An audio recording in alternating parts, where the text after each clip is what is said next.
तो दोस्तों एक मैं नई ऑडियो स्टोरी लेकर आया हूँ आप सभी के लिए। उदल का हरण।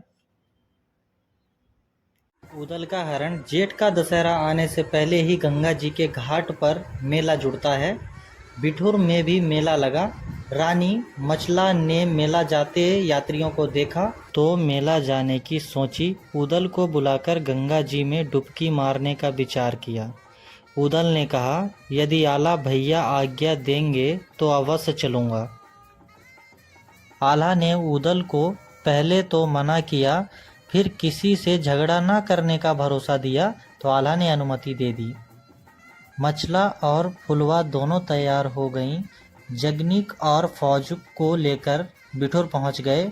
वहां रेती में अपना डेरा डाल दिया। पास ही सोभी नाम की नटनी का डेरा था। वह तमाशा करते हुए उदल के डेरे तक आ गई। तमाशा देखकर सब खुश हुए। नटनी ने मचला रानी को गहनों से लदा देखा था। सवेरे स्नान करने गए तो मचला रानी ने अपने सारे गहने डिब्बे में संभाल कर रख दिए। स्नान करके अपना डेरा उठवाकर महुवे को चल दी।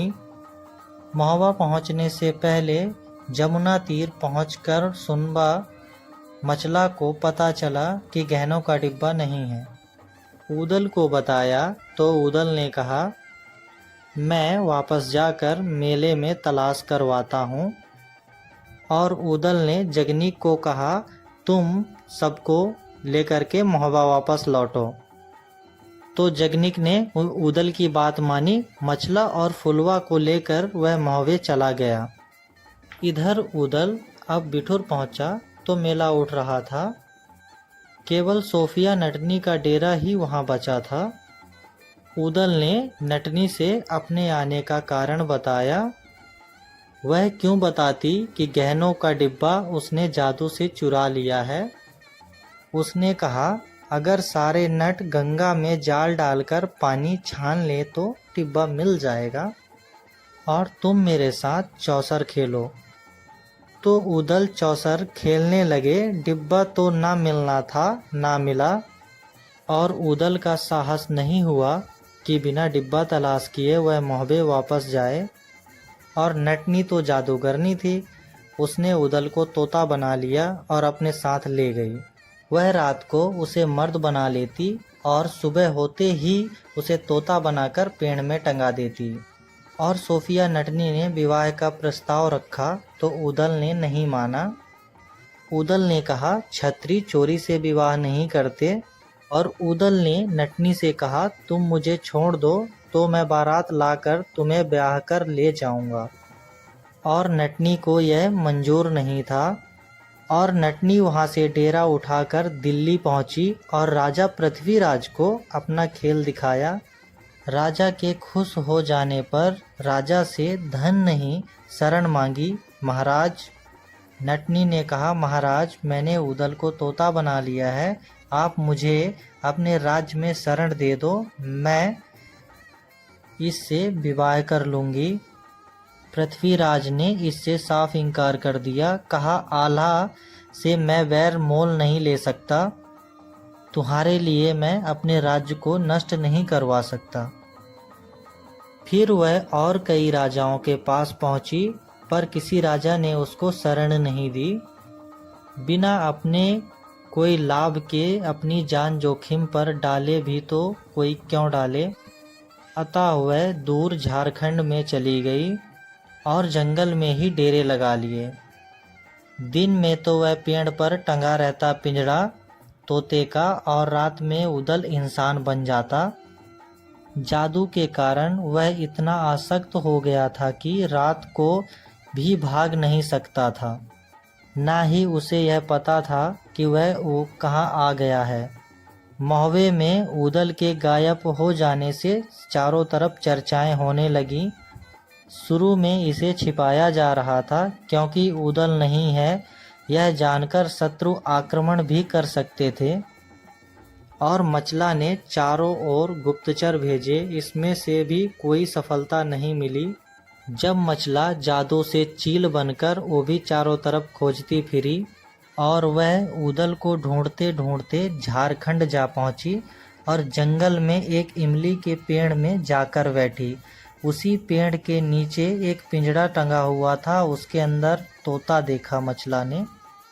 तोता को देखते ही मचला ने पहचान लिया और पेड़ के चोटी पर बैठकर ही मचला ने सारा माजरा देखा। नटनी ने उसे मनुष्य बनाया और चौसर खेली, बार बार विवाह करने का आग्रह किया और नटनी ने खुदा का नाम लेने को कहा, पर ऊदल ने साफ इनकार कर दिया। ऊदल ने कहा, ना इस तरह मैं विवाह करूंगा, ना ही खुदा का नाम लूंगा।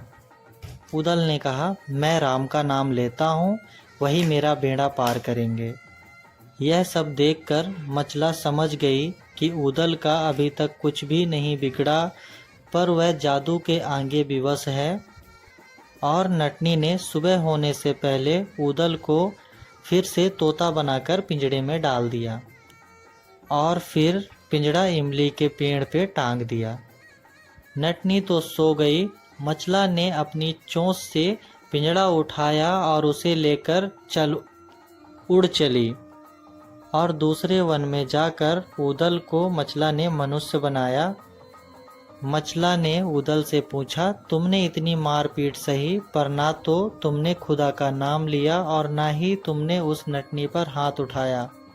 तो ऊदल ने कहा, स्त्री पर हाथ उठाने से क्षत्रिय धर्म नष्ट हो जाता है और खुदा का नाम लेने से राम का नाम से भरोसा उठ जाता है। तो मचला बोली, ठीक है ऊदल, अब तुम मेरे साथ महुवे चलो। परंतु ऊदल को यह भी स्वीकार नहीं था। वह बोला, मैं इस प्रकार चोरी से भागकर नहीं जा सकता। ऊदल ने कहा, आप आल्हा को जाकर सारा हाल बताएं, वह फौज लेकर आएं और इस नटनी के साथियों को मारकर भगाएं। देवी के प्रभाव से इस नटनी का जादू भी समाप्त कर दें, तब मैं चलूँगा। मचला भरोसा देकर चली गई। मचला जाकर जब आल्हा को यह सारा हाल सुनाया तो इंदल को साथ लेकर, सेना सहित और जगनिक को साथ लेकर मचला आगे आगे रास्ता दिखा रही थी और फिर से मचला चील बनकर गई और पिंजड़े को उठाकर डेरे पे लेके आई। और ऊदल को देखकर आल्हा बहुत प्रसन्न हुए। ऊदल ने आल्हा के चरण छुए। आल्हा ने ऊदल के धर्म पालन की प्रशंसा की। उधर फौज आई देखकर नटनी ने अपने भाई साहुआ को बुला लिया और नटनी के 9000 नट हथियार लेकर मुकाबले के लिए खड़े हो गए। और तब ऊदल के संकेत पर आल्हा ने तोपें चला दी। तोपों के गोलों से नटों के चीथड़े उड़ने लगे। गोलियां चली और तीर बाण भी चले। 1000 नट कुछ समय में ही मारे गए। तो सहुआ घबरा गया और फिर तलवार चलने लगी। सोभिया ने जादू से आग बरसा दी तो सारे सिपाही जलने लगे। तो फिर मचला ने अपने जादू से पानी बरसा दिया। इस प्रकार जादू में भी अपनी हार देखकर सोफिया नटनी घबरा गई। सोफिया नटनी के हर जादू की काट मचला के पास थी। और फिर मचला ने नरसिंह और भैरव वाली चौकी बैठाई और नटों पर ऐसा जादू मारा कि सारे नट भाग निकले। सोफिया तब मचला पर झपट पड़ी। दोनों आपस में लपट पड़ी और गुत्थम गुत्था होने लगी। तभी वहां इंदल पहुंच गया और उसने घोड़े से उतरकर छुरी से नटनी का जूड़ा काट लिया और जूड़ा कटते ही उसकी जादुई शक्ति बेकार हो गई। सूफिया छूटकर भागी और जूनागढ़ अपने शहर की ओर गई और आला भी पीछे पीछे अपनी फौज लेकर जूनागढ़ पहुँचे। तो जूनागढ़ के राजा ने फौजें देखी तो अपना हलकारा भेजकर पता किया। तो लौटकर हलकारे ने बताया कि महुवे की फौजें बाग में डेरा डाले पड़ी हैं। सेनापति हीरा मोती लेकर आल्हा के पास भेंट लेकर पहुँचे। सेनापति ने भेंट देकर आल्हा से पूछा, कहाँ की तैयारी है? तब आल्हा ने सेनापति से सोफिया नटनी की सारी कहानी सुनाई। राजा ने सभी का स्वागत किया। अगले दिन आल्हा लश्कर के साथ महुवे को चल दिए। महुवे में ऊदल के आने पर खुशियां मनाई गईं। ऊदल सबसे मिले और आनंद मनाया। तो यह थी ऊदल हरण की स्टोरी। आप सभी को पसंद आए तो ज़रूर मेरे चैनल को सब्सक्राइब और लाइक कीजिएगा।